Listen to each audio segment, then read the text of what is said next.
ಬೇತಮಂಗಲದ ಗ್ರಾಮೀಣ ವಿದ್ಯಾಸಂಸ್ಥೆಯಲ್ಲಿ 77ನೇ ಗಣರಾಜ್ಯೋತ್ಸವದ ಸಂಭ್ರಮ. ವಿದ್ಯಾರ್ಥಿಗಳಿಂದ ಆಕರ್ಷಕ ಪರೇಡ್. ಎಸ್ಎಸ್ಎಲ್ಸಿ ಪರೀಕ್ಷೆಯಲ್ಲಿ 625 ಅಂಕಗಳಿಗೆ 625 ಅಂಕ ಪಡೆಯುವ ವಿದ್ಯಾರ್ಥಿಗಳಿಗೆ 50,000 ನಗದು ಬಹುಮಾನ. ಶಾಲಾ ಕಾರ್ಯದರ್ಶಿ ಆಮು ಲಕ್ಷ್ಮೀನಾರಾಯಣ್ ಘೋಷಣೆ.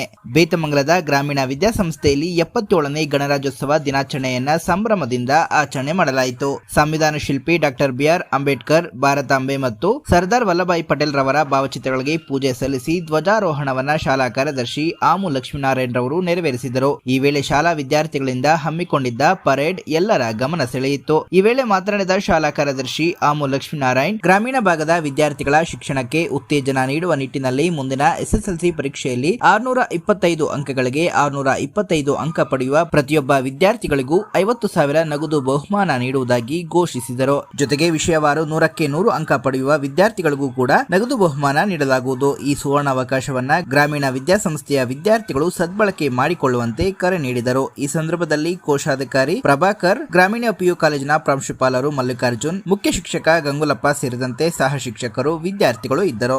ಸಂಸ್ಥೆ ಅಡಿಯಲ್ಲಿ 77ನೇ ವರ್ಷದ ಗಣರಾಜ್ಯೋತ್ಸವನ್ನ ಭಾರಿ ಅದ್ದೂರಿಯಿಂದ ಆಚರಿಸಲಾಯಿತು. ಕಾಲೇಜಿನ ಎಲ್ಲಾ ಸಿಬ್ಬಂದಿ ಮತ್ತು ಗ್ರಾಮೀಣ ಪ್ರೌಢಶಾಲೆಯ ಎಲ್ಲಾ ಸಿಬ್ಬಂದಿ ಮತ್ತು ಎಲ್ಲಾ ವಿದ್ಯಾರ್ಥಿಗಳು ಕೂಡ ತಮ್ಮ ಗಣರಾಜ್ಯೋತ್ಸವದ ಹೇಳಿಕೆಗಳನ್ನ ಭಾರಿ ಚೆನ್ನಾಗಿ ಹೇಳಿ ಯಾವ ರೀತಿ ನಾವು ಸ್ವಾತಂತ್ರ್ಯ ತಗೊಂಡ್ವಿ, ಗಣರಾಜ್ಯೋತ್ಸವನ್ನ ಯಾವ ರೀತಿ ನಾವು ಮಾಡಬೇಕು ಅಂತ ಅನೇಕ ಮಾನ್ಯರನ್ನ ಮಹಾತ್ಮ ಗಾಂಧಿ, ಜವಾಹರ್ಲಾಲ್ ನೆಹರು, ಡಾಕ್ಟರ್ ಬಿಆರ್ ಅಂಬೇಡ್ಕರ್, ರಾಜೇಂದ್ರ ಪ್ರಸಾದ್ ಅನೇಕ ಜನರ ಹೆಸರನ್ನ ಪ್ರಸ್ತಾಪಿಸಿ ಈ ಒಂದು ಇದನ್ನ ಭಾರಿ ಅದ್ದೂರಿಯಾಗಿ ಆಚರಣೆ ಮಾಡಿದ್ರು.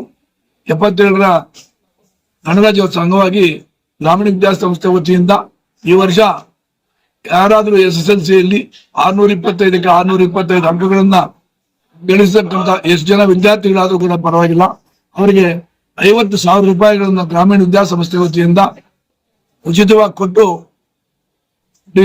ಆಗಸ್ಟ್ 15ರಂದು ನಮ್ಮ ಶಾಲೆಯಲ್ಲಿ ಅದ್ದೂರಿಯಾಗಿ ನಡೀತಕ್ಕಂಥ ಸ್ವಾತಂತ್ರ್ಯ ದಿನೋತ್ಸವದಂದು ಅವ್ರನ್ನ ಮತ್ತು ತಂದೆ ತಾಯಂದ್ರನ್ನ ಎಲ್ಲರನ್ನೂ ಕೂಡ ಸನ್ಮಾನಿಸಿ ಮಾಡ್ತಕ್ಕಂಥದ್ದು. ಅದರ ಜೊತೆಗೆ 100ಕ್ಕೆ 100 ಅಂಕ ಪಡಿತಕ್ಕಂಥ ಪ್ರತಿಯೊಂದು ಸಬ್ಜೆಕ್ಟ್ ಅಲ್ಲೂ ಕೂಡ ಅವರಿಗೆ ಪ್ರತಿಯೊಬ್ಬರಿಗೂ ಕೂಡ 100ಕ್ಕೆ 100 ಅಂಕ ಪಡಿತಕ್ಕಂಥವ್ರು ಕೂಡ ನಾವು ನಮ್ಮ ಗ್ರಾಮೀಣ ವಿದ್ಯಾಸಂಸ್ಥೆಯಿಂದ ಒಂದು ಹಣದ ಒಂದು ಮುಖೇನ ಅವನು ಕೂಡ ಸನ್ಮಾನಿಸಿ ಅವರು ಕೂಡ ಹೆಚ್ಚಿನ ಒತ್ತನ್ನು ಕೊಡ್ತಕ್ಕಂಥದ್ದು. ಗ್ರಾಮೀಣ ಪ್ರದೇಶದಲ್ಲಿ ಗ್ರಾಮೀಣ ವಿದ್ಯಾಸಂಸ್ಥೆ ಅಡಿಯಲ್ಲಿ ಆ ಒಂದು ವಿನೂತನವಾದ ಕಾರ್ಯಕ್ರಮವನ್ನು ಹಮ್ಮಿಕೊಂಡು ಎಲ್ಲರೂ ಕೂಡ ಸಾಮಾನ್ಯ ಬಡವರು ಮಕ್ಕಳು ಗ್ರಾಮೀಣ ವಿದ್ಯಾಸಂಸ್ಥೆಯಲ್ಲಿ ಓದತಕ್ಕಂಥದ್ದು. ಆದ್ದರಿಂದ ಅವರಿಗೆ ಪ್ರೋತ್ಸಾಹ ನೀಡಲು ನಾವು ಗ್ರಾಮೀಣ ವಿದ್ಯಾಸಂಸ್ಥೆ ವತಿಯಿಂದ ಈ ಒಂದು ತೀರ್ಮಾನವನ್ನು ತೆಗೆದುಕೊಂಡಿರ್ತೇವೆ ಅಂತ ಹೇಳಿ ಎಲ್ರಿಗೂ ಕೂಡ 77ನೇ ವರ್ಷದ ಗಣರಾಜ್ಯೋತ್ಸವದ ಶುಭಾಶಯಗಳು.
ನಿಮ್ದು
ಖಜಾಂಚಿಗಳಾದ ಪ್ರಭಾತ್ ಸರ್ ಅವರೇ, ನಮ್ಮ ಕಾಲೇಜಿನ ಪ್ರಿನ್ಸಿಪಾಲ್ ಆದ ಬಲಕಾಂತ್ ಸರ್ ಅವರೇ, ನಮ್ಮ ಗ್ರಾಮೀಣ ವಿದ್ಯಾಸಂಸ್ಥೆಯ ಡೈರೆಕ್ಟರ್ ಆದ ವಿಜೇಂದ್ರ ಅವರೇ, ಹಾಗೂ ನಮ್ಮ ಹಿರಿಯ ಶಿಕ್ಷಕ ಆದಾಯಗೌಡ ಸರ್ ಅವರೇ, ಹಾಗೂ ಹಿರಿಯ ಶಿಕ್ಷಕ ಮುಜೀಬ್ ಸರ್ ಅವರೇ, ಹಾಗೂ ನಮ್ಮ ಎಲ್ಲ ಪ್ರೀತಿ ಬಂಧುಗಳೇ ಹಾಗೂ ಪ್ರೀತಿಯ ವಿದ್ಯಾರ್ಥಿಗಳೇ, ನಾವು ಇವತ್ತು 77ನೇ ಗಣರಾಜ್ಯೋತ್ಸವವನ್ನು ನಮ್ಮ ಭಾರತ ದೇಶಾದ್ಯಂತ ಬಹಳ ವಿಜೃಂಭಣೆಯಿಂದ ನಾವು ಆಚರಣೆ ಮಾಡ್ತಾ ಇದ್ದೀವಿ. ಯಾಕಂದ್ರೆ ಎಲ್ಲ ಭಾರತೀಯರು ಸುಮಾರು 140 ಕೋಟಿ ಭಾರತೀಯರು ಇವತ್ತು ನಮ್ಮ ಭಾರತ ದೇಶ ಗಣರಾಜ್ಯೋತ್ಸವವನ್ನ ಆಚರಣೆ ಮಾಡಬೇಕಾದ್ರೆ ಒಂದು ಇದರಿಂದ ಆಚರಣೆ ಮಾಡಿರ್ತಕ್ಕಂಥ ಪ್ರಭಾಕರ್ ಅವರೇ, ವಿಜೇಂದ್ರ ಅವರೇ, ಅವರೇ, ಆನಂದ್ ಗೌಡ್ರೆ, ನಮ್ಮ ಮುಖ್ಯ ಶಿಕ್ಷಕರೇ ಮತ್ತು ಮುಖ್ಯ ಪ್ರಜೆಗಳವರೇ ಮತ್ತು ಎಲ್ಲ ನನ್ನ ಆತ್ಮೀಯ ಶಿಕ್ಷಕರೇ ಮತ್ತು ನಮ್ಮ ಆತ್ಮೀಯ ಮಕ್ಕಳೇ, ಇವತ್ತು 75ನೇ ಗಣರಾಜ್ಯೋತ್ಸವವನ್ನ ದೇಶಾದ್ಯಂತ ಮತ್ತು ಉದ್ದೇಶಗಳನ್ನು ಆಚರಣೆ ಮಾಡ್ತಾ ಇದ್ದಾರೆ. ಅದರ ಬಗ್ಗೆ ಸಂಕ್ಷಿಪ್ತವಾಗಿ ನಮ್ಮ ಮುಖ್ಯ ಶಿಕ್ಷಕರು ಸಂಪೂರ್ಣವಾಗಿ ಹೇಳಿದರು. ಯಾರು ಮಾತನಾಡನೆ ಬೇಡ ಅನ್ನೋ ಒಂದು ಮಟ್ಟದಲ್ಲಿ ಅವರು ಸಂಪೂರ್ಣವಾಗಿ ಎಲ್ಲವನ್ನು ತಿಳಿಸಿದ್ದಾರೆ. ಆದ್ದರಿಂದ ನಾವು ಯಾರು ಸ್ವಾತಂತ್ರ್ಯಕ್ಕೋಸ್ಕರ ಮತ್ತು ಸಂವಿಧಾನಕ್ಕೋಸ್ಕರ ಹೋರಾಟದಿಂದ ಮಹಾನ್ ವ್ಯಕ್ತಿಗಳ ನೆನೆದು ನಾವು ಆ ಸಂವಿಧಾನಕ್ಕೆ ಒಂದು ಗೌರವವನ್ನು ತಂದು ಅದನ್ನು ಪ್ರಕಾರವಾಗಿ ನಾವು ನಡ್ಕೊಂಡು ಹೋದರೆ ಅದು ಎಲ್ಲರನ್ನೂ ಸೇರಿಸುವ ಅಂತ ಹೇಳಿ SSLC ಮಕ್ಕಳಿಗೆ ಹತ್ತುವಿರದೆ ಎಕ್ಸಾಮ್ ಮಾಡ್ತಾ ಇದ್ದಾರೆ. ಅದರ ಕಡೆ ಹೆಚ್ಚು ಗಮನ ಕೊಟ್ಟು ನಾಳೆಯಿಂದ 2ನೇ ಪ್ರವೇಶಗಳಿಗೆ ಮುಂದಿನ ದಿನಗಳಲ್ಲಿ ಒಳ್ಳೆಯ ಎಕ್ಸಾಮ್ ಅದರ ಕಡೆ ಹೆಚ್ಚು ಗಮನ ಕೊಟ್ಟು 620 ಅಂಕಗಳನ್ನು ನಾವು ಪಡೆಯಬೇಕು ಅಂತ ಹೇಳಿ ನಿಮಗೆ ಕೆಲಸ. 620 ಅಂಕಗಳು ಮತ್ತು ಸಭೆಗಳ ಅಂಕಗಳ ಗಳಿಸಬೇಕು ಅಂತ ಹೇಳಿ ನಾನು ನಿಮ್ಮ ಸಭೆಗಳಿಗೂ ಕೂಡ ನಾನು ತಿಳಿಸಿದ್ದೇನೆ. ಅವರು ನಾವು ಪ್ರಯತ್ನ ಮಾಡಿ ಒಂದು ಇದನ್ನು ಮಾಡ್ತೀವಿ ಅಂತ ಹೇಳಿ ಅವರು ಕೂಡ ಒಪ್ಪಿಕೊಳ್ತಾರೆ. ಆದ್ದರಿಂದ ಎಲ್ಲರೂ ಕೂಡ ನಾಳೆಯಿಂದಲೇ ಒಳ್ಳೆಯ ಒಂದು ವಿದ್ಯಾಭ್ಯಾಸಕ್ಕಾಗಿ ಸಂಯುಕ್ತವಾಗಿ ಒಂದು ಗಣರಾಜ್ಯೋತ್ಸವವಿದ್ದರೆ ಒಂದು ಸಮಾಧಾನದಿಂದ ಹೆಚ್ಚಿನ ಅಂಕಗಳನ್ನು ಪಡೆಯುವುದಕ್ಕೆ ಮುಂದಾಗಬೇಕು ಅಂತ ಹೇಳಿ ನನ್ನ ಮಾತನ್ನು ಮುಗಿಸ್ತೇನೆ.